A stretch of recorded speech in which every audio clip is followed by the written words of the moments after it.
উর্মি। এটাকে ব্যাখ্যাটাকে কিভাবে ব্যাখ্যা করবেন? এটাকে ব্যাখ্যা করবো যে একজন স্বাধীন চেতা, স্বাধীনতার সপক্ষের অফিসার, তাকে আমি স্যালুট করি এবং তার যে কোনো আইনি সহায়তা লাগে আমি এবং আমার বন্ধুরা দাঁড়াইয়া তার আইনি সহায়তা দেব।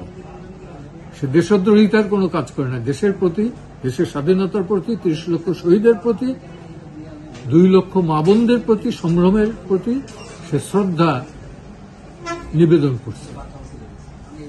রিসেট বাটনে যদি কেউ চাপ দেয়, আমরা কিন্তু ফ্লাশ বাটনে চাপ দিতে পারি, ওয়াশ আউট করে দিতে পারি।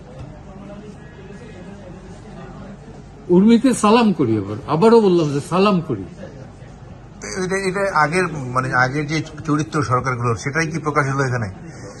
একই চরিত্র, আগের সরকারের যে চরিত্র ছিল, এটা কি এইটা একই চরিত্র? আমলাদের চরিত্র কি পরিবর্তন হয়?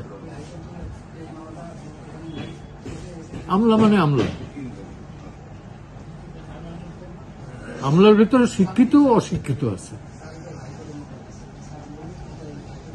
আকবর আলী খানও আছে, আবার ওই দুর্নীতিপরায়ণ আমলা।